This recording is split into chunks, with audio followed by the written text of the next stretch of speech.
పెళ్ళైన రోజే వాళ్ళు ఎంక్వైరీ చేస్తే అమ్మాయి జీవితం నాశనం అయిపోయింది, ఆ అబ్బాయి బ్రోకర్, అమ్మాయిలు బిజినెస్ చేస్తాడని చెప్పారు. పెళ్ళైన 3వ రోజు నుంచి ఆ అబ్బాయి పడుకోబెట్టి ఎవరో ఇద్దరిని పిలిపించి అలా చేపించేసి నాకు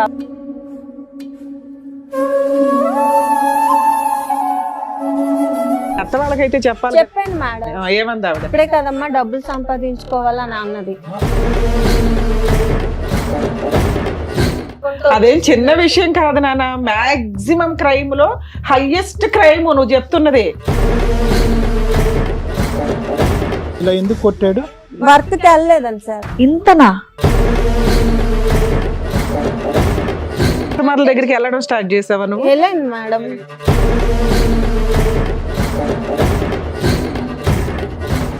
తర్వాత అతని దగ్గరికి పంపిస్తే ఎవరు పరువు తీస్తారు ఇక్కడ? మీరు ఒక క్రాక్ మనిషి వచ్చి కూర్చొని ఒక ఫేమస్ పర్సన్ గురించి మాట్లాడుతూ ఉంటే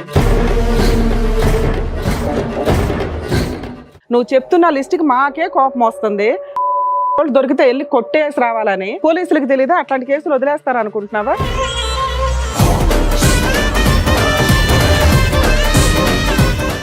ఆ అమ్మాయి ఫేస్ రివీల్ చేయమన్నా కూడా మేము రివీల్ చేయాలి. ఎందుకంటే వాళ్ళు ఉన్నారు పెద్ద పెద్ద పేర్లు, ఒక్క ఎవిడెన్స్ లేదు.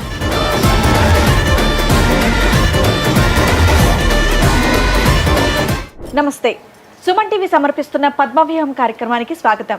మరి ఈ కార్యక్రమంలో మనతో పాటు ఉన్నారు ప్రముఖ హైకోర్టు అడ్వకేట్ రమ్యాకుల గారు. నమస్తే మేడం. నమస్తే అండి. ప్రముఖ సైకియాట్రిస్ట్ డాక్టర్ కళ్యాణ్ చక్రవర్తి గారు. నమస్తే సార్. సార్, మేడం గారు ఆవిడ సమస్య చెప్పుకోవడానికి ఇక్కడి వరకు వచ్చారు. ఆవిడ సమస్య ఏంటో అడిగి తెలుసుకుందాం. నమస్తే అండి. నమస్తే మేడం. చెప్పండమ్మా, ఏంటి మీ సమస్య? ఇక్కడి వరకు దేనికి వచ్చారు? అయితే నాకు ముందు మ్యారేజ్ అయిపోయింది, హస్బెండ్ చనిపోయారు మేడం. ఎలా చనిపోయారు? Train accident sir. అది మాది పల్లెటూరు బాగా. యాక్సిడెంట్ సూసైడ్ అమ్మా? ఆహా లేదు, యాక్సిడెంట్. ఎలా అయింది యాక్సిడెంట్? ట్రాక్ దాటుతుండగా ట్రైన్ వచ్చి గుద్దేసింది. అదే ఊర్లో ఉన్న మనిషి ట్రైన్ ఎప్పుడు వస్తుందో కూడా గమనించకుండా దాటాడు, గుద్దింది. రైట్, చెప్పండి. అలా చనిపోయిన తర్వాత బాబుని పట్టుకొని నేను పుట్టింటికి వచ్చాను. పుట్టింటికి వచ్చిన తర్వాత మా అక్క వాళ్ళు వైజాగ్ లో ఉంటారన్నమాట.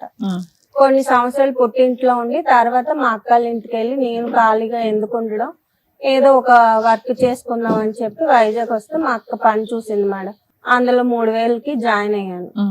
జాయిన్ అయిన తర్వాత అలా ఇలా బాబుకి బాగోపోవడం అట్లా మొక్కుకున్న తర్వాత విజయవాడకు వచ్చాను. మొక్కు తీర్చుకున్నాను, రిటర్న్ ట్రైన్ ఎక్కేసాను. ట్రైన్ ఎక్కినప్పుడు ఈయన నాకు పరిచయం అయ్యాడు. పరిచయం అయిన తర్వాత ఆ నైట్ అలా అయిపోయింది. తెల్లవారు లెగిసి అతను ఆపోజిట్ సీట్ లో కూర్చున్నారనమాట. కూర్చుంటే మేడం నా ఫోన్ కనిపించట్లేదు, ఒకసారి ఈ నంబర్ నుంచి రింగ్ ఇస్తారా అని అడిగారు. సరే అని చెప్పి నంబర్ నుంచి రింగ్ ఇచ్చాను. ఫోన్ అతని బ్యాగ్ లోనే ఉంది. సరే నా స్టేషన్ వచ్చేసింది, నేను దిగిపోయాను, అతను వెళ్ళిపోయారు. అతను ఎక్కడోడు? అతనిది విజయవాడే సార్. వైజాగ్ మ్యారేజ్ కి వచ్చాడు, పెళ్లికి వచ్చాడు. ఓకే, అతని దారి అతను వెళ్ళిపోయాడు, నువ్వు గాజువాకి వెళ్ళిపోయావు. నేను నా దారి నేను వెళ్ళిపోయాను, అతని దారి అతను వెళ్ళిపోయాడు. ఒక 3 months తర్వాత ఫోన్ చేశారు. ఎవరంటే నేనండి పవన్ అంటే నాకు తెలియదండి, రాంగ్ నంబర్ అని చెప్పి కాల్ కట్ చేసి గుర్తుపట్టలేదు మీరు? గుర్తుపట్టలేదు. ఒక 6 నెలలు 7 నెలలు పోయిన తర్వాత నాకు కాల్ చేసి, మేడం ఆ రోజు మీరు విజయవాడలో ట్రైన్ ఎక్కారు కదా, నేను పరిచయం అయ్యాను కదా మేడం, ఆ అబ్బాయిని నేను అని చెప్పారు. చెప్పిన తర్వాత మీరా చెప్పండి ఏంటి ఫోన్ చేశారంటే, మీరంటే నాకు ఇష్టం, నేను మిమ్మల్ని మ్యారేజ్ చేసుకుంటాను అన్నాడు. చేసుకుంటానంటే నాకు మ్యారేజ్ అయిందండి, ఒక బాబు ఉన్నాడు, మా హస్బెండ్ ఇలా చనిపోయారు, మీకు ఏదైనా మాట్లాడాలనుకుంటే మా అమ్మలతో మాట్లాడండి అని నేను చెప్తాను. ఇతను వైజాగ్ పెళ్లికి రావటం కాకుండా ఏమైనా పనులు చేస్తా ఉంటాడా? అవన్నీ నాకు తెలియదు అసలు. నేనేమి అతని వయసు కనుక్కున్నారా? వయసు అతనికి 28, 29 అవేం నేను అడగలేదు. కాదండి, మరి ఏం అడగనప్పుడు డైరెక్ట్ గా మా ఇంట్లోకి వచ్చి మాట్లాడడానికి మీరు ఎలా అంటారు? అట్లీస్ట్ ఆయన ఏం చేస్తారు, ఆయనకు పెళ్ళయిందా లేదా, వాళ్ళ ఇంట్లో వాళ్ళు ఏంటి, ఇవన్నీ తెలుసుకుంటారు కదా మినిమం ఇంటికి వచ్చి మాట్లాడమని చెప్పే ముందు. ఇవి నేనేమి అడగలేదు మేడం. అందరూ లవ్ అంటారు కదా మేడం, ఇతను డైరెక్ట్ గా పెళ్లి మ్యాటర్ ఎత్తారు అనేసి జెన్యున్ గా ఉన్నారు అనుకొని పెళ్లి చేసుకున్నామని అనుకున్నాను. సరే అయితే మీరు మా అమ్మలతో మాట్లాడండి, ఓకే చెప్పాక వాళ్ళు ఓకే అంటే నేను ఒప్పుకుంటానండి అంటే ఈయన వైజాగ్ వచ్చి మా అమ్మలతో మాట్లాడటం అనేది జరిగింది. మా అమ్మలు ఒప్పుకోలేదు. ఎందుకు? వాళ్ళన్నా కనుక్కున్నారా అతను ఏం చేస్తాడని? నందిగంలో మా షాప్ ఉంది, మా అన్నయ్య వాళ్ళది, అందులో సూపర్వైజర్ గా చేస్తాను, నెలకి 40,000 శాలరీ వస్తుంది అని చెప్పారు. ఏదో ఆ రోజుల్లో ఆ అలా చెప్పారు. నందిగాంలో 40,000 అంటే ఎక్కువ. మాకు పొలాలు ఉన్నాయి, ఇల్లు ఉంది, సొంత ఫ్లాట్లు ఉన్నాయి అని మా అమ్మాలకి చెప్పారు. లేదండి మేము మాకు నచ్చలేదు, మేము బ్రాహ్మణ్స్ మేడం, వాళ్ళు కుమ్మరోళ్ళు. మా అమ్మ ఒప్పుకోలేదు. ఒప్పుకోకపోతే అతను వెళ్ళిపోయారు. వెళ్ళిపోయిన తర్వాత ఇంకా మా ఇంట్లో వాళ్ళతో నేను ఫైట్ చేశాను. ఇంకా పెళ్లి చేయకుండా అలా వదిలేస్తారేంటి, ఇప్పుడైనా చేయరా అని చెప్పేసి నేను పురుగుల మందు తాగి చచ్చిపోతాను, లేదంటే పెళ్లి చేయకపోతా అని చెప్పి చాలా పెద్ద ఫైట్ చేసి ఇంట్లో వాళ్ళని మొత్తానికి ఒప్పించి అప్పుడు ఒప్పుకున్న తర్వాత మా అమ్మ మా బాబాయ్ వీళ్ళతో మాట్లాడారు. మామూలు మాట్లాడడానికి వెళ్దాం అనుకున్నాము, అక్కడ బొట్టు పెట్టించడం గట్ట అంతా జరిగిపోయింది. ఇది ఎవరు ప్రయత్నం వల్ల ఒప్పుకోవటం జరిగిందమ్మా? నా ప్రయత్నం వల్ల ఒప్పుకోవటం జరిగింది. ఎందుకు మీకు అంత ఇంట్రెస్ట్ వచ్చింది? ఊరికనే అడుగుతున్నాను. అంటే తిట్టారు, వద్దన్నారు. ఆ అబ్బాయి అలా మాట్లాడి మ్యానిపులేట్ చేశాడు సార్. ఏమన్నాడు? ఆ మాటల్లో అమాయకత్వం గట్ట అలా కనిపించింది. ఏదో నీ మీద ప్రేమ కనిపించుంటది నువ్వే లేండి. అమాయకురాలుగా ఉన్నావు, నీకు ఆయనలో అమాయకత్వం కనిపించిందా? అంటే నాకు ఆ టైంకి అలా అనిపించింది మేడం. అది టైం బ్యాడ్. మీ అమ్మ వాళ్ళు అంత ఎంక్వైరీ చేసి అబ్బాయి మంచోడు మా కాదు అమ్మ అన్నారు కదా. అంత ఎడ్యుకేషన్ పర్సన్ కాదు మేడం, ఆ, పల్లెటూరు వాళ్ళు ఎడ్యుకేటెడ్ కాదు, ఏమీ తెలియదు, కానీ కోటేశ్వరుడు 40,000 సంపాదిస్తాడు, సెకండ్ మ్యారేజ్ అయిన పిల్లకి ఇవ్వడానికి ఆలోచించేశారు. అయితే అమ్మ ఒక్క నిమిషం అమ్మా, అక్కడికంటే ముందు ఏమనుకోవద్దు. చెప్పండి. ట్రైన్ లో ఎదురు బదురు కూర్చుని ఏం మాట్లాడుకున్నారమ్మా? ఆల్మోస్ట్ ఒక అదే 3 ఎక్కడ ఏంటి అంటే మాది ఇలా వైజాగ్ అండి, మా అబ్బాయికి బాగాలేదు, సో విజయవాడ అబ్బాయి ఉన్నాడని అప్పుడే తెలుసు అతనికి. అప్పుడే తెలుసు. ఇప్పుడు నువ్వు లేటెస్ట్ గా ఏం చెప్పలేదు. చెప్పలేదు. మీ ఆయన ఏం చేస్తాడు అని అడగలేదు అతను అప్పుడు? అడిగారు, చనిపోయారు అని చెప్పాను. సో నీ వైపు ప్రాపర్ ఇన్ఫర్మేషన్ ఇచ్చేసావు. ఇచ్చేసాను. అతనికి కాస్త ఈ అమ్మాయిని వదిలేద్దాం అనిపించింది, ఏదో వచ్చాడు అతని సైడ్ ఏమీ సంబంధం. అడగలేదు నువ్వు? నేను అవన్నీ ఒరే పట్టించుకోలేదు నీ సార్. బొంద నీ పెళ్లి అయిందా అని అడిగారా? ఏం చేస్తావు అని అడుగుతారు. అవన్నీ నేను ఇక అడగలేదు. బయట వాళ్ళు ఎవరో ఒకరు మీ డీటెయిల్స్ అడిగితే చెప్పేస్తారండి అలాగా? క్యాజువల్ గా అడుగుతున్నారు కదా అని చెప్పాను. చూడమ్మా, నీ గురించి మొత్తం వాకప్ చేసుకుని అన్ని ఇన్ఫర్మేషన్ రాబట్టుకుని వెంటనే కాలు కలిపితే కరెక్ట్ కాదని చెప్పుకుని ఈ మధ్యకాలంలో 4 అమ్మాయిలను ట్రై చేసి అవి కూడా వర్కౌట్ అవ్వకపోయినప్పటికీ నిన్న లిస్ట్ ఆఫ్ నెంబర్స్ ఉన్నాయి చూడు, చాలా సార్లు జోబులో పెట్టుకుని ఉంటాడు ఫోన్ అతను, అందరినీ చేయమని ఉంటాడు. సో ఒక్కొక్క నెంబరు డిలీట్ చేసుకుంటూ పైకి వచ్చి నువ్వు 3 నెలల తర్వాత దొరికావు. నువ్వు లేటెస్ట్గా అప్పుడు అప్డేట్ చెప్తున్నాను అని అంటున్నావు, కానీ వాస్తవానికి అంటే వేర్ ఐఎమ్ కమింగ్ ఫ్రమ్ అంటే నీ గురించి అప్డేట్ అనేటటువంటిది అతనికి ట్రైన్లోనే తెలిసిందని చెప్పడం గురించి నా ఉద్దేశం. ఇప్పుడు నాకు ఆల్రెడీ పెళ్ళి అయ్యిందని ఫోన్ ఎత్తి నువ్వు చెప్పాను అని అన్నావు చూడు ఇందాక, అది అది అది ఉత్తమాట. మా దగ్గరికి ఏదో చెప్తున్నావు, ఫోన్ ఎత్తగానే నాకు ఆల్రెడీ పెళ్ళి అయింది, నాకు కొడుకున్నాడు. అప్పుడు అంటే అప్పుడు కూడా నేను చెప్పాను సార్. మళ్ళీ ఇంకోసారి చెప్పావా? మళ్ళీ ఇంకొకసారి చెప్పాను, నేను రిపీటెడ్ గా చెప్పాను అనమాట. అది పెళ్లి చెప్పాడు కదా, నాకు మ్యారేజ్ అయింది, మీ ఇంట్లో వాళ్ళు ఒప్పుకుంటారా అని చెప్పి నేను చెప్పాను. ఇలా మేడం అరేంజ్డ్ మ్యారేజ్ అయినా ఎక్కడ జరిగింది, ఎంతమంది వచ్చారు? హోటల్లో జరిగింది మేడం. మా తరపున మా చుట్టాలు అవలు ఒప్పుకోలేదు. నేను, మా అక్కల ఆయన, మా పెద్దనాన్నగారు, ఓ 10 మంది, ఒక 20 నంబర్స్. అమ్మగారు రాలేదు? అమ్మ అందరూ వచ్చారు. అతని తరపున ఆల్ ఫ్యామిలీ మొత్తం వచ్చారు మేడం. పెళ్లి ఖర్చులు అవన్నీ ఎవరు పెట్టుకున్నారు ఇక్కడ విజయవాడలో? వాళ్ళే పెట్టుకున్నారు మేడం. సరే, తర్వాత కాపురానికి వెళ్ళావా? వెళ్ళాను మేడం. ఎప్పటిదాకా కాపురం చేశారు? నాకు పెళ్ళైన రోజే ఆ హోటల్ చుట్టాలు ఒకళ్ళు ఎంక్వైరీ చేస్తే ఇలా అమ్మాయి జీవితం నాశనం అయిపోయింది, ఆ అబ్బాయి మంచోడు కాదు, ఆ అబ్బాయి బ్రోకర్, అమ్మాయిలు బిజినెస్ చేస్తాడని చెప్పి అప్పటికే నా మెడలో తాళి పడిపోయింది మరి. ఎవరో కిట్టిన వాళ్ళు చెప్పారేమో అనుకున్నాం. ఒక్కళ్ళేనా మీకు అన్నదమ్ములు, అక్క చెల్లెళ్ళు? లేదు, ముగ్గురు మా అమ్మ కూతుర్లే. నేను మిడిల్, మా చెల్లి లాస్ట్, మా అక్క వైజాగ్. అమ్మ పెళ్లికి ముందు ఒక ఆడపిల్ల జీవితం ఆల్రెడీ ఒకసారి అంటే చెప్తున్నానమ్మా, మనం ఎక్కడో పురాతన కాలంలో లేము, లేటెస్ట్ అడ్వాన్స్ సొసైటీలోనే ఉన్నాము. నీ పెళ్లి కూడా 9 సంవత్సరాల క్రితమే అయ్యింది. నువ్వు కనుక్కున్నటువంటి వివరాలు మీ తల్లిదండ్రులకి తెలిసిన తర్వాత, మీ అమ్మగారికి తెలిసిన తర్వాత, నాన్నగారు లేరమ్మా? లేదు సార్. అమ్మగారు మరి ఏదో ఒకటి ఆ నందిగామ ఆ షాపుకి ఫోన్ చేయటమో, చెప్తున్నాను ఆ సూపర్వైజర్ అనే పాత్ర ఉందా లేదా అనేది కనుక్కోవటమో, వెనకాతల ఆస్తులు అనేది ఏమీ ఎంక్వైరీ చేయలేదమ్మా. జస్ట్ ఇక్కడ కట్ చేస్తే మళ్ళీ పెళ్ళేనా? వెళ్ళాం మేము వాళ్ళ ఇంటికి వెళ్ళారా? వెళ్ళాము. నైస్. వెళ్ళిన తర్వాత అదే వాళ్ళ సొంత ఇంటికి అక్క వాళ్ళ కొడుకు ఇంటికి తీసుకెళ్లారు. అతనిది షాప్, ఓకే. వాళ్ళు కూడా అదే చెప్పారు. మా పని చేస్తున్నాడు ఇక్కడ? సూపర్వైజర్ గా చేస్తున్నారండి. 40,000 జీతం. కౌలూరులో ఇల్లు చూపించారు, వాళ్ళ పొలాలు చూపించారు, అవన్నీ రైట్, చూపించారు. Okay, good good good. Marriage హాల్లోనే మ్యారేజ్ అవ్వగానే మీకు చెప్పారు కదమ్మా ఈ అబ్బాయి బిజినెస్ చేస్తాడు అని, మీరు అడిగారా అతన్ని? లేదు మేడం, అప్పుడు పెళ్లి హడావుడిలో ఉన్నాం కాబట్టి తర్వాత నెక్స్ట్ రోజు ఇంకో నెక్స్ట్ రోజు ఎప్పుడైనా అడిగావా సరదాగా అయినా? గిట్టని వాళ్ళు చెప్పారు అనుకో, నేను అంత పెద్దగా పట్టించుకోలేదు. ఏదో ఆ చిన్న విషయం అది నీ దృష్టిలో అప్పట్లో? లేదు మేడం, నేను పెద్దగా పట్టించుకోలేదు. అంటే నాకు అంత మెచ్యూరిటీ. ఎన్ని రోజులు హ్యాపీగా ఉన్నారు? ఎంతకాలం హ్యాపీగా ఉన్నారు మీరు? ఒక 3 నెలలు. తర్వాత ఏమైంది? తర్వాత అత్త వాళ్ళ ఇంటి నుంచి బయటకు వచ్చాం మేడం. 3 నెలలు అత్తగారి ఇంట్లో ఉన్నారు. మళ్ళీ ప్రెగ్నెన్సీ గానీ అట్లా ఏమైనా వచ్చిందా? లేదు మేడం. ఓకే.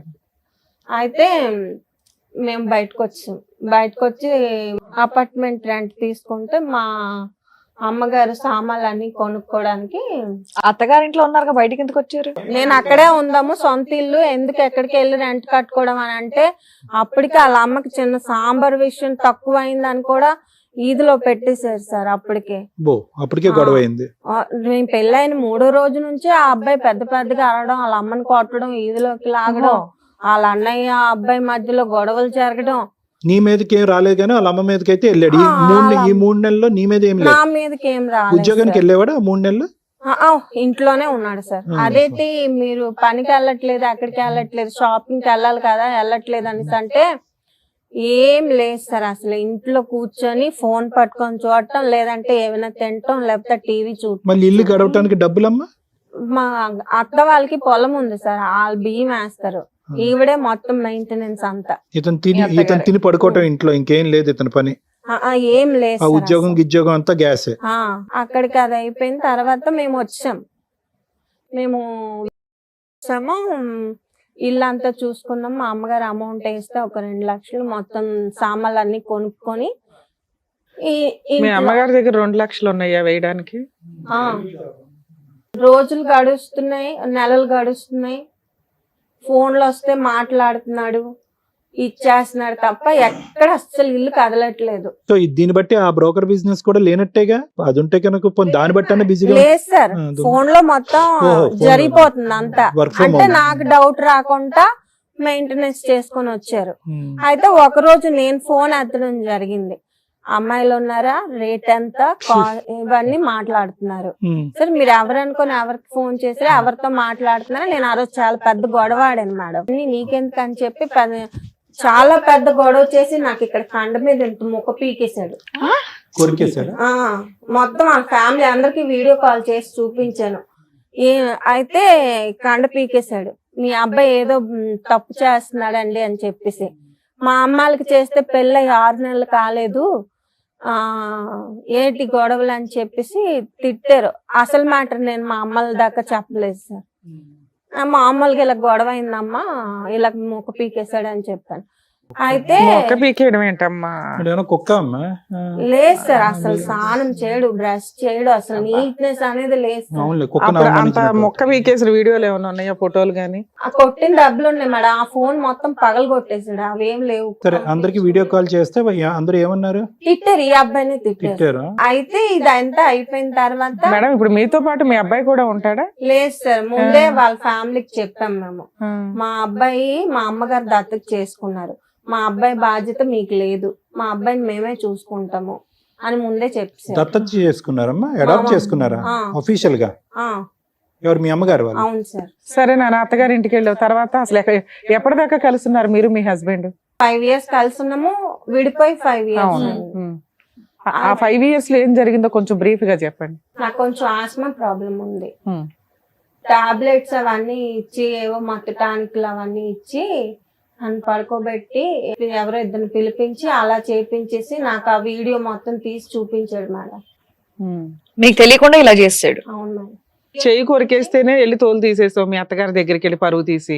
మరి ఎంత సీన్ జరిగినప్పుడు వెళ్ళావా? వెళ్ళాను మేడం. గొడవాడేసి నేను పుట్టింటికి వెళ్ళిపోయాను, మీ దగ్గరికి రాను, ఇలా చేస్తున్నావు అని చెప్పి. కాకపోతే ఈ మ్యాటర్ మా అమ్మకి చెప్పలేదు. నువ్వు అసలు ఏం చెప్పవాలి మీ అమ్మ వాళ్ళకి? మంచిదాను గానీ మీ అత్త వాళ్ళకైతే చెప్పాలి కదా ఎంత పరువుతో పని చేశాడని. ఏమంది ఆవిడ? ఆవిడ ఏంటన్నదంటే, ఇప్పుడే కదమ్మా డబ్బులు సంపాదించుకోవాలని అన్నది. అప్పుడు ఆవిడ క్యారెక్టర్ అనేది నాకు అర్థమైంది. ఫ్యామిలీ అంతా ఇంతేనా అని చెప్పి అలిగి వెళ్ళిపోయావు. అలాగే నేను పుట్టింటికి వెళ్ళిపోయాను. ఒక 6 నెలలు 8 నెలల వరకు నేను రాలేదు. ఓకే. ఏ రాకపోతే కేసులు వేయలా? ఏ కేసు మీ అక్కకి గాని మీ చెల్లికి గాని మీ అమ్మకి ఎవరికి గాని చెప్పలా? చెప్పలేదు మేడం.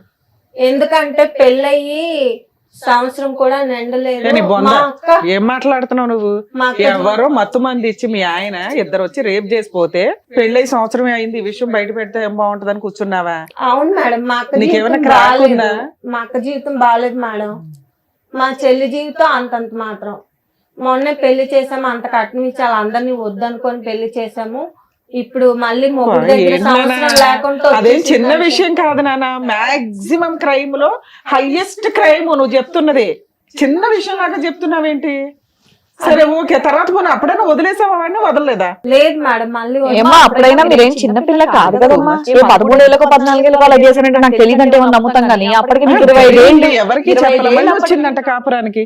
ఎందుకెళ్ళో మళ్ళీ 1 ఇయర్ తర్వాత కాపురానికి తీసుకెళ్లాడు మేడం. అంటే ఇలాంటివి నేను చేయించిన మొత్తం అన్ని డిలీట్ చేసేస్తానని చెప్పితేనే నేను నమ్మేసి అప్పుడే వెళ్ళిపోయావా? నమ్మేసి వెళ్ళిపోయాను మేడం 1 ఇయర్ తర్వాత.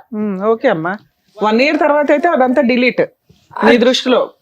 డిలీట్ చేసాను అని చెప్పాను నీ మేడం. క్యారెక్టర్ విషయంలో కూడా డిలీట్ పర్వాలా, పోనీలే 1 ఇయర్ అయిపోయింది కదా. లేదు మేడం, చేసావు అంటే నేను మా అమ్మని దృష్టిలో పెట్టుకొని మళ్ళీ కాపురానికి వెళ్ళడం అనేది జరిగింది. ఈ అబ్బాయి మరీ మరీ చెప్పాడు, దేవుడి మీద అన్నిటి మీద ఒట్లేదు. సరే ఏంటమ్మా, బానే ఉన్నావా? ఆ 3 ఇయర్స్ బానే ఉన్నావా? పోనీ లేదు మేడం, అక్కడి నుంచి అసలు కదా స్టార్ట్. చెప్పు అసలు కాదు, చెప్పు.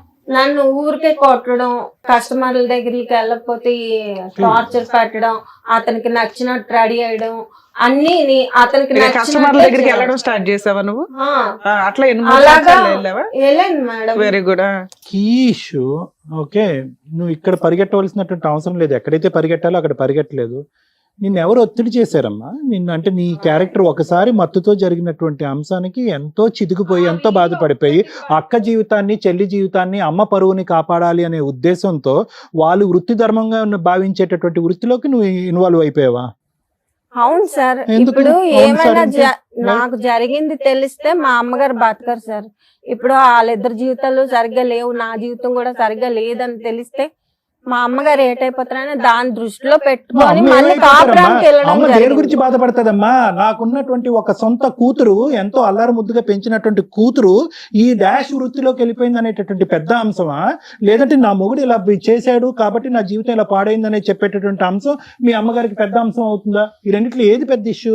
ఏది పెద్ద ఇష్యూ? ఇంకేం వినక్కర్లేదు నీ కదా, నీ వ్యక్తిత్వం ఏంటి, నీ ఆలోచన ఏంటన్నది నాకు అర్థమైపోయింది. ఈ రెండిట్లో ఏ తల్లి గుండె ఎప్పుడు పగులుతుంది? ఈ విషయం తెలిసినప్పుడు పగిలిపోతుంది. నువ్వు కావాలని చేస్తే ఆవిడ గుండె పగులుతుందమ్మా. మీ ఆయన బలవంతంగా చేస్తున్నాడు అంటే వెళ్ళి మీ అమ్మకి చెప్పుకోవాలి కదా నువ్వు ఆ విషయం అంటున్నావు. నేను మొగ్గు చెప్పినట్టు వింటావా, అమ్మ చెప్పినట్టు వింటావా? అమ్మ నువ్వు చెప్పాలి కదా, ఇన్ని షేర్ చేసుకున్నా. వాళ్ళ కష్టాలు ఉన్నాయని అక్కనే చెల్లిని కూడా దింపావా? చీచి చూసావా, దీనికోసం మాట్లాడా. చీచి అని అనిపించింది కదా, చీచి అని మీ అమ్మకు కూడా అనిపించి వాడు తోలు తీసేసేది. ఏంటి అంత కూల్ గా మాట్లాడుతున్నావు? ఎంతకాలం నేను ఉన్నారు? కూల్ గా మాట్లాడలేదు మేడం. 5 ఇయర్స్ నుంచి ఫైట్ చేస్తున్నాను. ఏం ఫైట్ చేస్తున్నావు? 3 ఇయర్స్ అయితే కస్టమర్స్ దగ్గరికి వెళ్ళావు, సంపాదన ఏం చేసావు? అవును మేడం, మీరు నేను వెళ్ళింది చూస్తున్నారు కానీ నేను ఎందుకు వెళ్ళాల్సి అరే వచ్చిందో వెళ్ళకూడదని మేము చెప్తున్నాం. ఎందుకు వెళ్ళామని కాదు, వెళ్ళకూడదని చెప్తున్నాం. వెళ్ళకూడదంటే ఆ వీడియో పబ్లిక్ చేస్తాను అంటున్నాడు మేడం. డిలీట్ చేశాడు, డిలీట్ చేస్తేనే వెళ్తున్నాను అన్నావు కదా. నీ కంఫర్ట్ జోన్, నువ్వు అన్ని ఎట్లా డోర్లు క్లోజ్ చేసి నీ కంఫర్ట్ గా ఏది కావాలో అది చెప్తున్నావు. ఓకే పర్లా, ఒక స్త్రీకి జరగకూడని అన్యాయం నీకైతే జరిగింది. నీ పాత్ర ఎంత ఉంది, మీ ఇంట్లో వాళ్ళ పాత్ర ఎంత ఉందో, అబ్బాయి పాత్ర ఎంత ఉందో పక్కన పెడితే ఎక్కడో ఒకటి నువ్వు రియలైజ్ అవుతావు కదా. 3 ఇయర్స్ కి అయితే రియలైజ్ అయ్యావు. ఈ 3 ఇయర్స్ లో సంపాదించిన సంపాదన ఏం చేసావు? అతనికి ఇచ్చాను మేడం. ఇల్లు కొనుక్కున్నాడు, కార్ కొనుక్కున్నాడు, అన్ని కొనుక్కున్నాడు మేడం. సరే లాస్ట్ లో ఎట్లా మా అబ్బాయికి 200 ఇస్తానన్న చేతిలో రూపాయి కూడా ఇవ్వలేదు. అదే ఇంకా నాకు ఓపిక చచ్చి నేను ఇంకా చేయలేను, నాకు ఓపిక లేదు, ఇప్పటికే నా ఆరోగ్యం క్షీణించిపోయింది, నేను ఇంకా చేయలేనంటే నువ్వు చేస్తేనే నా కొంపలో ఉండు, చేయకపోతే వెళ్ళిపో. నిన్నేనా ఇలా అట్లా బిజినెస్ కోసం చాలా మంది అమ్మాయిలు మోసం చేసి పెళ్లిళ్ళు చేసుకున్నాడా? అతనికి ముందు పెళ్లి అవ్వలేదని చెప్పాడు నాకు. అతనికి పెళ్లిళ్ళు ఎందుకమ్మా? పెళ్లిళ్ళు అవసరం లేదు. బిజినెస్ చేస్తావు అనుకుంటే అమ్మాయిలు నీతో కూడా అలాగే చేయించవచ్చు కదా, పెళ్లి ఎందుకు చేసుకున్నాడు? ఆ అమ్మాయి చెప్పింది, ఆ అబ్బాయి ఇది వరకు బిజినెస్ చేసేవాడు, ఆ అబ్బాయికి నువ్వెలా పెళ్లి చేసుకున్నావు అమ్మా అనేసి. అంటే అంతా అయిపోయిన తర్వాత చెప్పితే ఏం లాభం మేడం?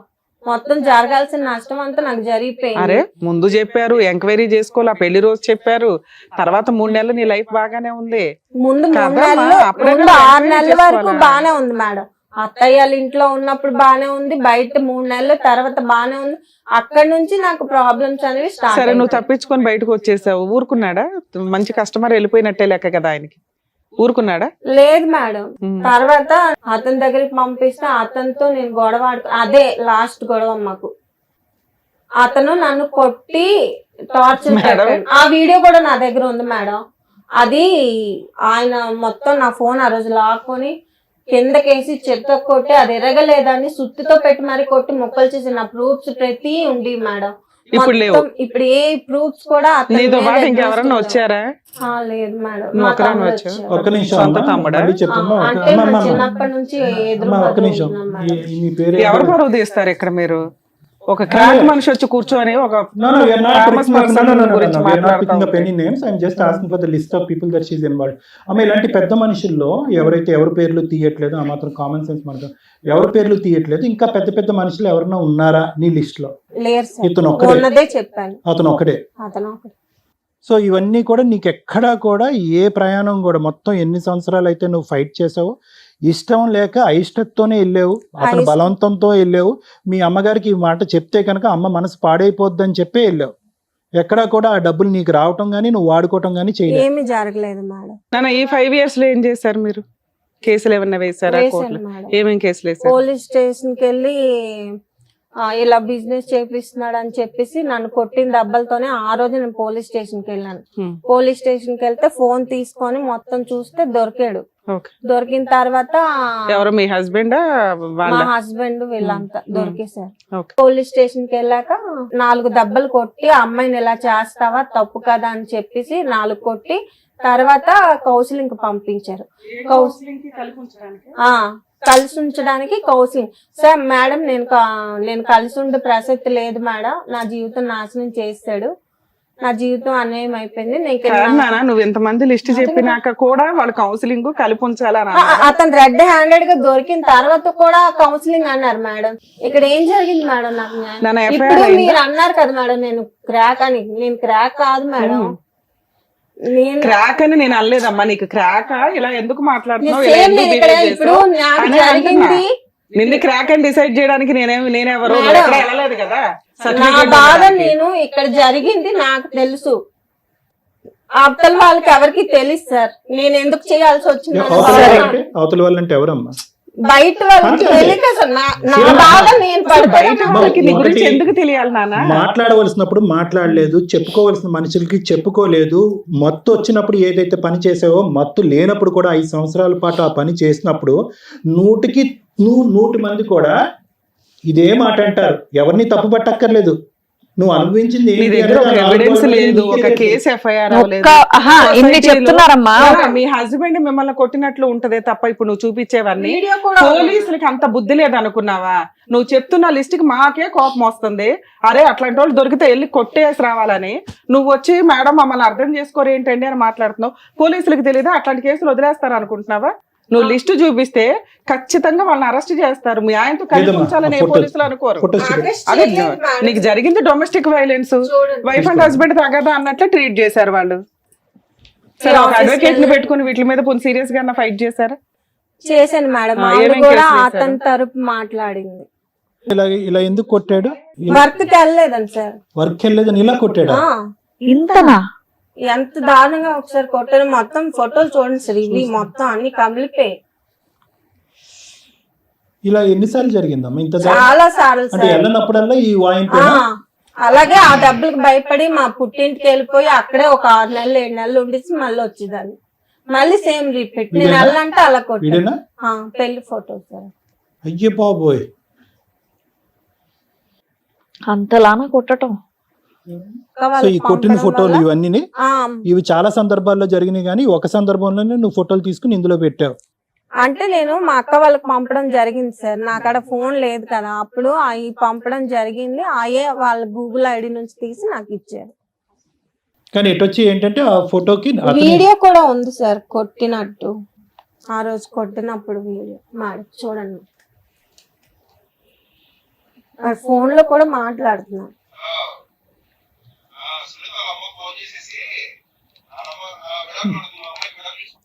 విడాకులు అడుగుతుంది అని ఎవరో అంటున్నాడు ఏంటి?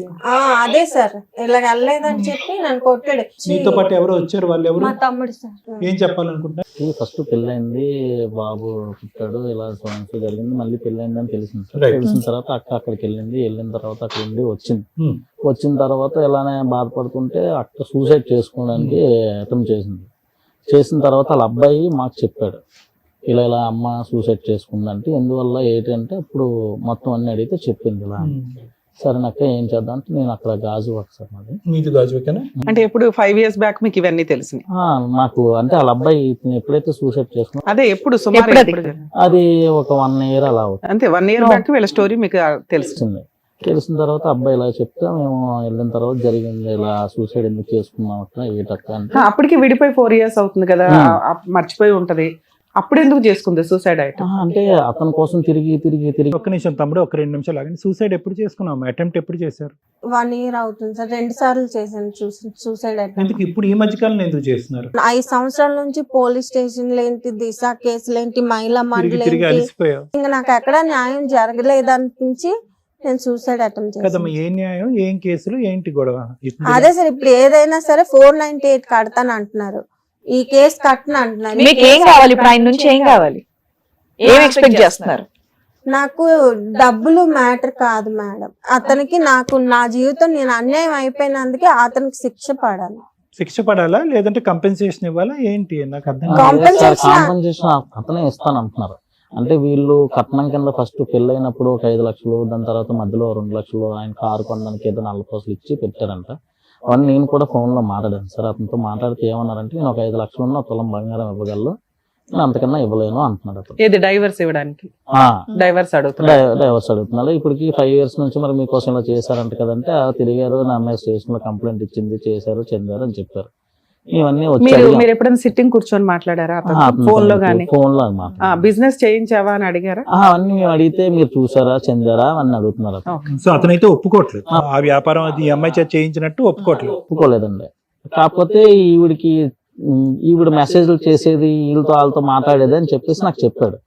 చెప్తే నేను అడిగాను ఆవిడ చదువుకుందా అని అడిగాను. చదువుకోలేదు అన్నాడు. అంటే ఆవిడ చదువుకోలేదని మాకు తెలుసు అండి. ఆవిడ చదువుకోకుండా ఆవిడ ఎలా మెసేజ్లు చేస్తుందని అడిగాను. ఆయన ఏంచి అది కాదు ఇది కాదు అంటే అప్పటికి మాకు ఇవి చెప్పింది ఇలా బేసికలీ ఏంటంటే ఈ అమ్మాయి మీద అతనికి అనుమానం అనేది ఒకటి ఉంది. లేదు సార్, మరి మెసేజ్లు అంటే తనే మెసేజ్లు చేయిస్తూ ఉంటాడు అనమాట. ఇప్పుడు మీరు ఉన్నారు సార్, ఎగ్జాంపుల్ మీ నంబర్ తన దగ్గర ఉంటుంది, తనే ట్రాప్ చేయిస్తాడు అనమాట. ఫోన్ చేయించి మాట్లాడించడం చేయడం ఇంట్లో మొత్తం అన్నిటి కోసం అలా చేయించేవాడు ఇదేదని చెప్పేసి చెప్పిందా. ఓకే నీకు ఇంత జరిగినప్పుడు ఎందుకమ్మా, మనకు ఎవరికైనా ఒక్కరికైనా చెప్పాలి కదంటే చెప్తే ఇలా ఉంది, నాకు ఆ వీడియోతో బ్లాక్ మెయిల్ చేస్తున్నాడు 1-10 సార్లు. ఏరుకోరి మరి సరే నేను చేసుకుంటాను పట్టుబట్టి చేసుకున్నాను. చేసుకున్న తర్వాత ఇలా జరిగితే మళ్ళీ నాకు ఇబ్బందే కదా, నేను ఇంక అందుకే ఉండిపోయాను. మాకు అప్పుడు ఇలా జరిగిన తర్వాత తెలిసిన తర్వాత నేను అడిగితే అప్పుడు నేను మొన్న రీసెంట్ గా ఒక 4 months అలా అవుతుంది మేడం, నేను మాట్లాడాను ఫోన్ లో. ఇలా ఉందంట కదండి, ఎందుకు ఇది ఒకసారి చూసి మాట్లాడండి, ఏంటంటే తీసుకెళ్తానంటే నేను తీసుకెళ్ళొచ్చాను. ఇప్పటికి 5 years కూడా ఇక్కడే రెంట్ కి ఉండేది, ఆ పక్కనే దగ్గరలోనే ఉండేది. అంతా ఫైట్ చేసుకుని మహిళా మండలి దగ్గరికి వెళ్ళి. ఎప్పటిదాకా ఉంది విజయవాడలో? 1 year వరకు.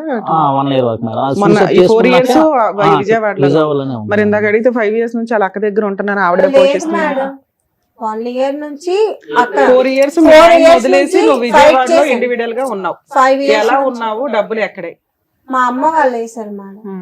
అమ్మ పోషించేదమ్మా ఇంతకాలం. ఇప్పటికి మీరు ఒక్కరే ఉన్నారా? అవును మేడం. మీరు ఒక్కరే అక్కడ ఎందుకు ఉన్నారు మరి? అది అమ్మ వాళ్ళ దగ్గర వెళ్ళాల్సింది కదా. అమ్మ కేసుల గురించా?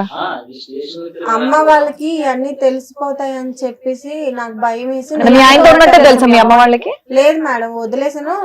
నువ్వు మా ఇంటికి రాకు, మొగుడిని వదిలేసి వస్తే నా ఇంటికి ఎందుకు వస్తావు, నువ్వు ఎక్కడైతే చచ్చిపో, డబ్బులు పంపిస్తుంది మా ఇంటికి రాక అని చెప్పింది మేడం. సో విడిగా ఉండటానికి నీ మట్టుకు నువ్వు ఉండటానికి ఇంటికైతే అడుగు పెట్టద్దు, ఇక్కడ పరువు పోద్దు కాబట్టి అక్కడ పోషణ నిమిత్తం డబ్బులు పంపిస్తుంది. బాబుని తన దగ్గర పెట్టుకుంది, అంతే కదమ్మా. బాబు వస్తూ ఉండేవాడు అంతా, వెళ్తూ చూస్తూ వస్తూ ఉండేవాడు. ఒక సడన్ గా బాబు ఉంటున్నప్పుడే తిని ఇలా చేసింది. చేసిన తర్వాత మాకు అప్పుడు ఆ బాబు చెప్పాడు ఇలా ఉందని, ఇలా జరిగింది అంటే అప్పుడే అలా అక్కలు అందరూ వెళ్ళి తీసుకొని వచ్చారు. వచ్చిన తర్వాత అక్కడ నుంచి ఇల్లు ఖాళీ చేసిన తర్వాత అసలు ఏం జరిగింది ఏంటంటే ఎవరికి చెప్పట్లేదు. చెప్పమ్మా పర్వాలేదు, నేను మరి మీ తమ్ముడు మీ అబ్బాయి బాబులు అంటున్నాయి కదా, నాకు చెప్పక్క పర్వాలేదు అంటే అప్పుడు ఇలా ఉంది తమ్ముడు, ఎవరికి ఏం చేయలేకపోతున్నాము, ఏం చెప్పాలో కూడా తెలియట్లేదు మాకని. అప్పుడు నేను 4 రోజుల 4 నెలల క్రితం మాట్లాడితే తను చెప్తున్నాడు, నేనైతే ఒక 5 లక్షలు ఇస్తాను, ఒక తులం బంగారం ఇస్తాను, నాకు ఇచ్చారు ఓకే, నాకు అక్కడ లేవు, ఇప్పుడు ఏం చేయమంటారు, నేను ఎంత అయితే ఇవ్వగలరు, లేకపోతే లేదు. నేను కాంపోజిషన్ అయితే అడగట్లేదు, నాకు డబ్బులు వద్దు, మరి ఏం మాకు ఇలా కావాలి జరిగినందుకు ఆడికి తగ్గ శిక్ష పడాలి అంటున్నాడు. ఈ స్టేజ్ మీదకి ఎవరు తీసుకొచ్చారు అమ్మాయిని? తను తనే మాట్లాడి వచ్చిందా?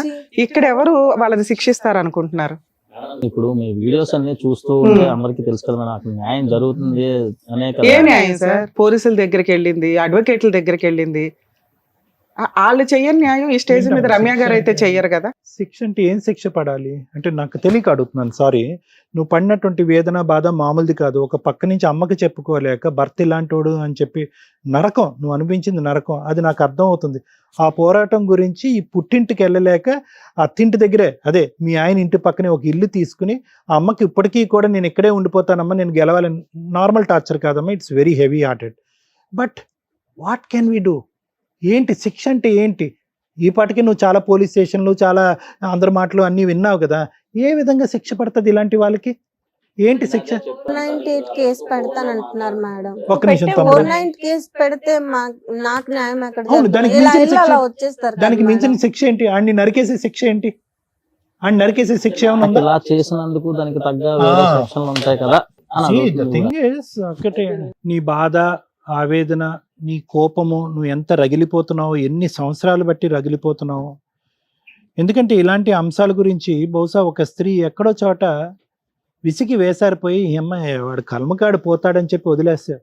కానీ నువ్వేంటంటే ఈ పెళ్లి గురించి అన్నీ వదులుకున్నావు, పరువు వదులుకున్నావు, ఒక ఆడపిల్లకు ముఖ్యమైనటువంటి ఆ అంశాన్ని వదులుకున్నావు, తల్లి ప్రేమ నుంచి దూరం అయ్యావు, కొడుకు నుంచి దూరం అయ్యావు, అన్నిటినీ త్యాగం చేసుకుని కేవలం ఒక మనిషితో, ఒక ట్రైన్లో తూతూ మంత్రంగా కనిపించినటువంటి ఒక మనిషితో జీవనం కొనసాగించాలని చెప్పి మొదలుపెట్టిన నువ్వు మొదటి నుంచి అదంతా మోసమే. ఏది పెళ్ళి పందిరిలోనే వీడు కరెక్ట్ కాదు జాగ్రత్త అమ్మా అని చెప్పినటువంటిది నీది. అప్పటి వరకు నువ్వు విన్న కథ అంతా కూడా రివర్స్ అయిపోయి అలాంటి వ్యక్తితో నువ్వు జీవితాంతం ఎలా కొనసాగాలి అనే అనుమానంతో, క్వశ్చన్ మార్క్తో ముందుకు వెళ్తూ ఉంటే కనుక ఏదైతే కనుక నువ్వు భయపడ్డావో ఆ భయం నిజమైపోయింది.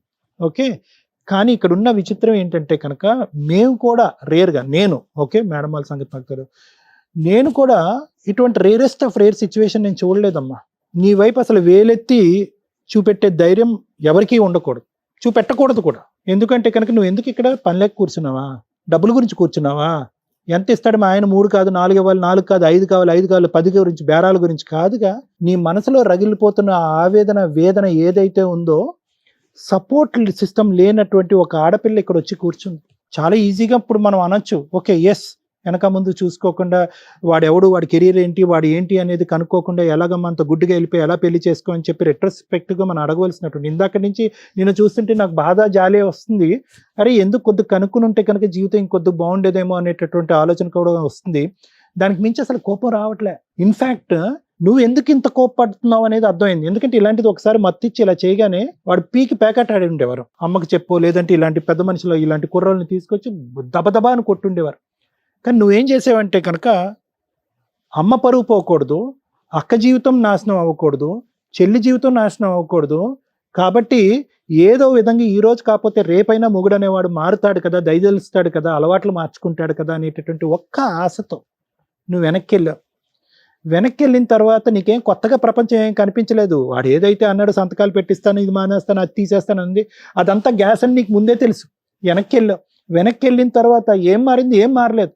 నేను ఎందుకు ఆశ్చర్యపడుతున్నాను, ఇలాంటి కేసు నేను చూడలేదని అంటున్నానంటే కనుక, సెకండ్ టైం ఎప్పుడైతే కనుక నీ జీవితంలో అన్యాయం జరిగి, ఇది బలవంతంగా కాదు, ఇది నీ వృత్తి ధర్మం, నువ్వు బయటకు వెళ్తే కనుక నేను కొడతాను, చంపుతాను, నరుకుతాను అని చెప్పి నిన్ను ఒక ఉచ్చులో పెడుతున్నాడు చూడు, అప్పుడు గాల్లోకి ఎగిరి తన్ని పారిపోయినటువంటి 98 మంది ఆడవాళ్ళని చూశాను. కానీ ఇలా పారిపోలేకుండా అదే కుంపట్లో దహనమైపోతూ, అమ్మ పరువు తీయకూడదు, అమ్మని బాధ పెట్టకూడదు, చెల్లిని అక్కని బాధ పెట్టకూడదు, కొడుకు ముందు తలదించుకునే పరిస్థితి ఉండకూడదు.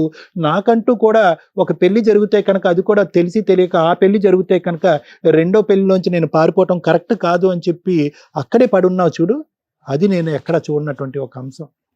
నువ్వు ఇప్పుడు వరకు చెప్పినవన్నీ వాస్తవాలు అయితే కనుక, వాస్తవాలనే అనుకుంటున్నాను, నీ కళ్ళుని స్టడీ చేస్తున్నాను నేను, ఓకే అది పక్కన పెట్టము.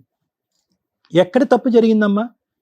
ఏంటి నాకు నిజంగా అసలు ఫస్ట్ స్టార్టింగ్ చెప్తూనే నాకు మైండ్ బ్లోయింగ్. ఏంటి 2002లోని 2003లోని ఒక రైల్వే ఉద్యోగం చేస్తున్నటువంటి ఒక స్త్రీ, అంటే ఎంతో కొంత చదువుకుంది, ఎంతో కొంత అవగాహన ఉంది, పట్టణ ప్రాంతంలో ఉంది, ఒక 10 సంవత్సరాల పిల్లకి, ఒక 15 సంవత్సరాల కుర్రోడికి పెళ్లి చేయటం ఏంటమ్మా? ఎక్కడ? అప్పట్లో నానమ్మ గారు చనిపోతారు అని చెప్పేసి నా సరే ముందే పెళ్లి వాట్ ఎవర్ ఇట్ ఇస్ అమ్మ, జరగాలని ఏ పరిస్థితుల్లో, ఒక 2 నిమిషాలు నా మాట విని, ఏ పరిస్థితుల్లో అంటే ఎక్కడ నీ మనసు గాడి తప్పింది, ఎక్కడ నీ ఆలోచన వైఖరి గాడి తప్పింది, ఎక్కడ ఈ ఉచ్చులోంచి సరైనటువంటి సమయంలోని సందర్భంలోని ఆలోచనలోంచి బయట పడలేకపోయేవి అనేటటువంటి దాని యొక్క పునాది అక్కడ ఉందని చెప్తున్నాను. ఎవరు ఏ పరిస్థితుల్లో ఏ ఆలోచన వల్ల చేశారనేది నాకు పద. అక్కడ ఏంటి, మనకు టిక్ బాక్స్లో ఒక ఆడపిల్లకి జరగకుంది, ఆల్రెడీ ఒక మ్యారేజ్ జరిగిపోయింది, రెండోది ఒక కొడుకు పుట్టేశాడు, మూడోది ఒక భర్త రైల్వే ట్రాక్ దగ్గర చనిపోయాడు, అయిపోయినాయి, అన్నీ అయిపోయినాయి. ఏవైతే కనుక ఒక మనిషి బహుశా 100 సంవత్సరాల పాటు కూడా చూడనటువంటి ఒక కథ ఏదైతే నీ జీవితంలో ఉండకూడదో, అది 15-14 సంవత్సరాలకి నువ్వు మొత్తం అంతా చూసావని చెప్పడం నా ఉద్దేశం. సో దాంతో ఏమైందంటే కనుక ఒక ఆడపిల్లకి ఆటోమేటిక్గా ఒక అభద్రత, అక్కడి నుంచి 10 years పాటు జర్నీ కింద మీద పడి ఏవైతే చూడకూడదో, ఏవైతే వినకూడదో తెలిసి తెలియనటువంటి వయసులో ఒక కొడుకుని ఎత్తుకుని ఆ ఊరు ప్రాంతంలో తిరిగేటప్పటికి ఈ అమ్మాయి ఏంటి ఇలా ఉంది, ఈ అమ్మాయికి మళ్ళీ పెళ్లి చేయరా, పెళ్లి చేస్తే కనుక ఉంటుంది కదా అని చెప్పి రకరకాల మాటలు వినేటప్పటికి ఎక్కడో చోట నీకు ఆ పెళ్లి అనేటటువంటి ఒక ఆశ చిగురించింది. ఇక్కడే తొందరపాటుతనం అమ్మా, ఇక్కడే తొందరపాటుతనం. ఎక్కడైతే కనుక ఏవైతే ఎంక్వైరీ చేయలేదో, అరే ఇదేంటి అన్ని బ్యాడే, అన్ని మైనస్ మార్కులే, కర్మ సిద్ధాంతం మనం నమ్ముకుంటాం కదా, ఎవరు కర్మ అనలేదు, అంతా ఆడపిల్లే. అరే ఈ అమ్మాయికి చిన్న వయసులోనే పెళ్లి అయిపోయింది, చిన్న వయసులోనే కొడుకు పుట్టేశాడు, చిన్న పైన దురదృష్టవంతరాలు కాబట్టి చిన్న వయసులోనే భర్తను కూడా పోగొట్టుకున్నాడు అనేటటువంటి సమాజంలో ఈ తొందరపాటుతనం అనేది వస్తుంది అనమాట. అర్జెంటుగా ఎమర్జెన్సీగా 100 నెంబర్కో 108 నెంబర్కో కాల్ చేసినంత స్పీడ్గా పెళ్లి చేసేయాలి అంతే. అరే ఈ అమ్మాయి వచ్చింది, ఇక్కడ కూర్చుంది, ఎవరో రైల్వే స్టేషన్లో కనిపించినటువంటి ఒక అబ్బాయితో ఒక 4 గంటల పాటు జర్నీ చేసి ఫోన్ నెంబర్లు ఎక్స్చేంజ్ చేసుకుంది, ఈ లోపల వాడు వెంటపడ్డాడు, వేధించాడు. వీడు ఎవడు అసలు వీడు పనికి వస్తాడా, పనికిరాడా? ఒకసారి ఆల్రెడీ నరక కోపంలో తోసేసినటువంటి ఈ ఆడపిల్లని మళ్ళీ ఇలాగ ఇంకోసారి నరక కోపంలో మనం తోసేయాలనేటటువంటిది ఒక్కలైనా కూడా ఇంగితంగా ఆలోచించుంటే ఈరోజు నువ్వు ఇక్కడ మాకు కూర్చోవమ్మా. అభద్రత, ఆలోచన లేకపోవటం, తొందరపాటుతనం, ఆల్రెడీ పెళ్ళయి దురదృష్టవంతరాలు అయినటువంటి ఆడపిల్ల యొక్క తలరాత మళ్ళీ ఇంకొకసారి రాసేయాలి, మనం అర్జెంటుగా రాసేసేయాలి. ఆ అమ్మాయికి ఇంకో అవకాశం ఇవ్వకూడదు, ఆలోచించే. సరే నువ్వు నేనే ఒప్పించానండి అని చెప్పి నీ నెత్తిమే భారం వేసుకొని, ఎస్ నీ అభద్రత అలాంటిది, నీకు మాత్రం ఆ మనిషి గురించి ఏం తెలుసు అని చెప్పి నువ్వు బలవంతంగా ఈ తల్లిదండ్రులకి, నీకు ఒకటే లాజిక్, యూజువల్గా ఐ లవ్ యూ అని వస్తాడు కదా ఎవడన్నా, అలా కాకుండా I want to marry you అని వచ్చాడు అనేటటువంటి ఒక్క లాజిక్ పట్టేసుకుని, అబ్బా 100 మంది మగాళ్ళు ఈడే మగాడు రా బాబు అని చెప్పి నువ్వు పెళ్లికన్నీ సై అన్నావు. వీళ్ళేదో పైకి వెళ్ళి అక్కడ ఏదో ఎంక్వైరీలు చేశారు, అందరూ ఒక దొంగల ముఠాను రెడీ చేశాడు, అందరూ దొంగల ముఠా అంతా కూడా ఎస్ అని అన్నారు, అందరూ వాడికి మార్కులు వేశారు, ఆ పొలం నాది, ఆ ఇల్లు నాది అంటే నాదే అనుకున్నారు. ఒక కాగితం లేదు, ఒక పత్రం లేదు, ఒక ఎంక్వైరీ లేదు, గడిదిగుడ్డు లేదు. పెళ్ళినటువంటి మర్నాడు నుంచి వాడి ఇంట్లోంచే వర్క్ ఫ్రమ్ హోమ్. సో ఏదైతే కథ మొదటి నుంచి ఉందమ్మా, ఈ కథ యొక్క పూర్వాపరాలు వేర్లు కింద నుంచి ఉన్నాయి. నువ్వు అందులో భగ్నం అయిపోయావు, దహించిపోయావు, కోపం వచ్చింది, అసహ్యం వేచింది, చేదరించుకుంది, కానీ పరువు కాపాడాలి, వెనక్కి వెళ్తే తల్లి స్వీకరించదు కాబట్టి అక్కడ దహనం అయిపోయావు. కాదనట్లే, ఇదంతా జరిగిందమ్మా.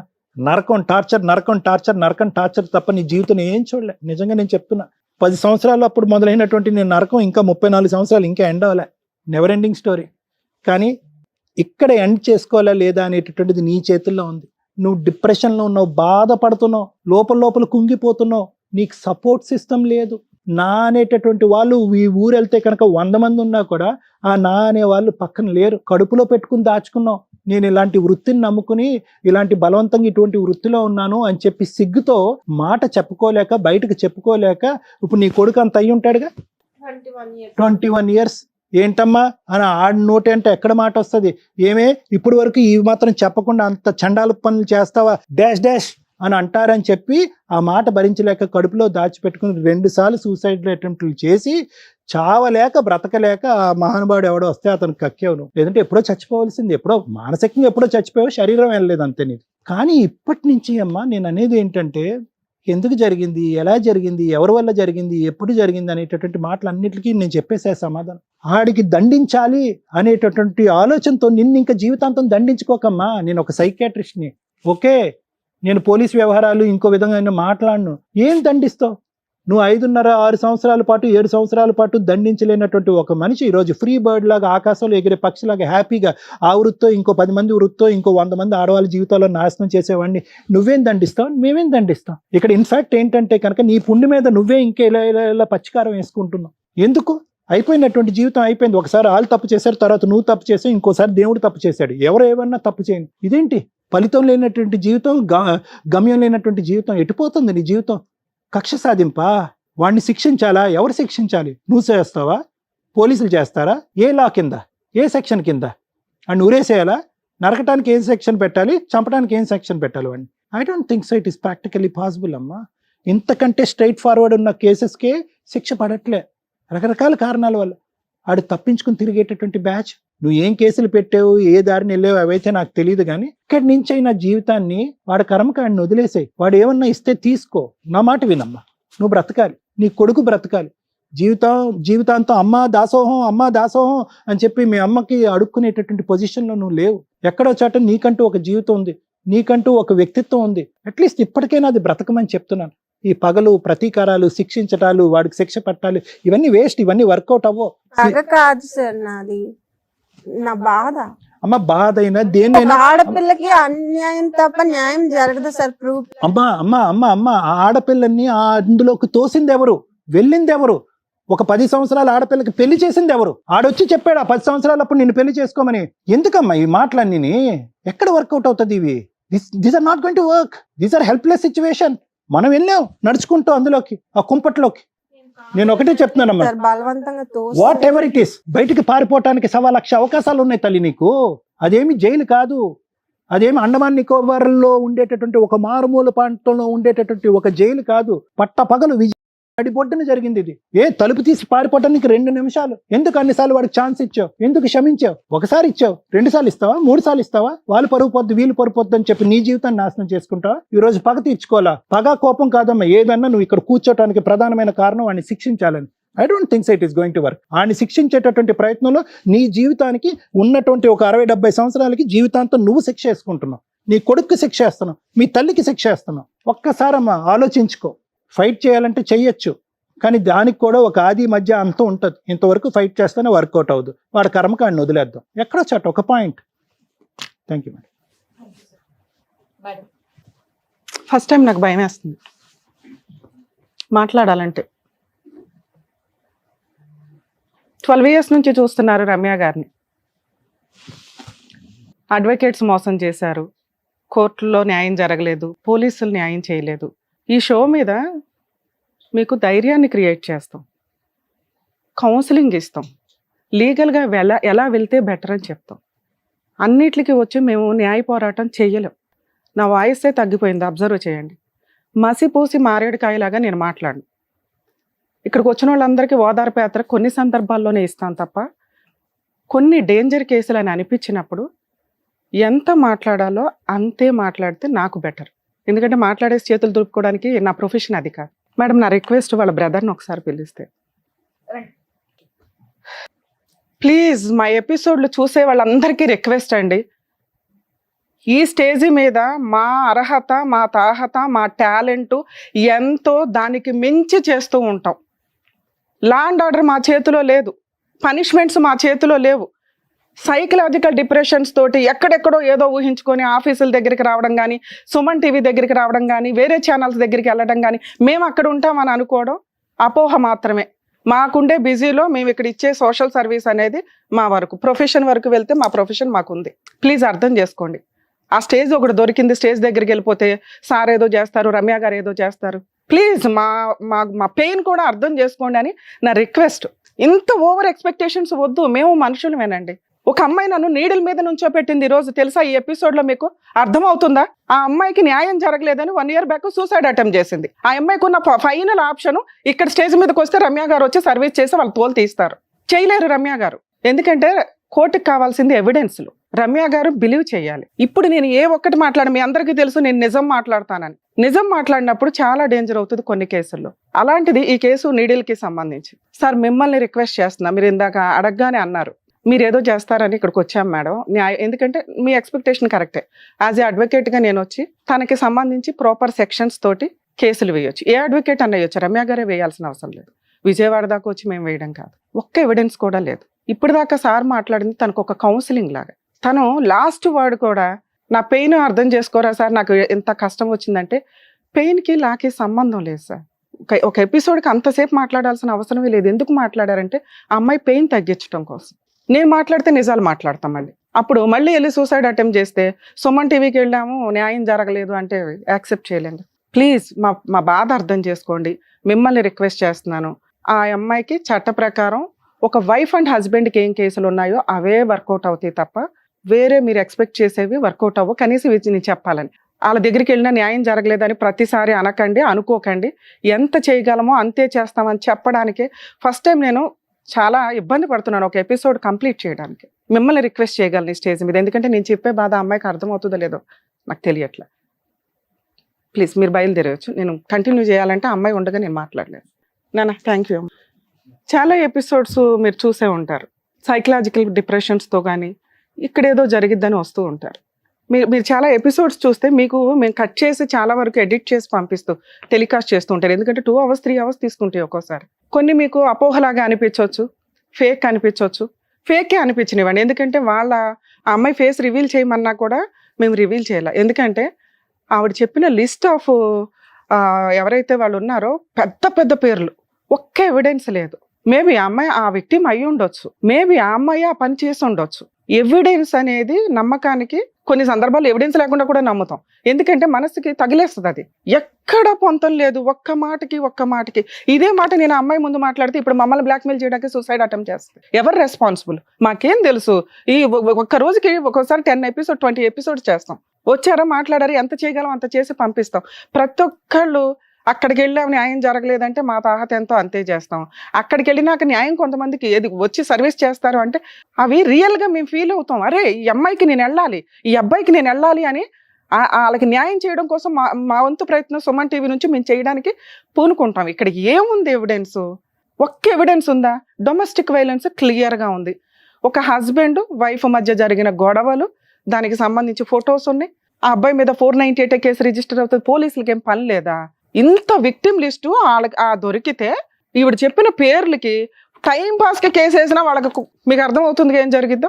అది కూడా వాళ్ళు వేయలేదంటే సిచ్యుయేషన్ ఏంటని అర్థమైందిగా. సైకలాజికల్గా ఆ అమ్మాయి చాలా డిప్రెషన్లో ఉంది. ఈ మాట అమ్మాయి ముందు మేము చెప్పలేం. ఒక కొడుకు 21 yearsకి వచ్చేసిన కొడుకు అమ్మ సూసైడ్ చేసుకుందని పక్కింటోళ్ళకి ఎదిరింటోళ్ళకి, వాళ్ళ అమ్మ ఆల్రెడీ డబ్బులు ఇస్తుంది, మళ్ళీ అమ్మకి తెలియదు ఈ విషయం. అక్క ఆల్రెడీ చూసుకుంటుంది, అక్కకి తెలియదు.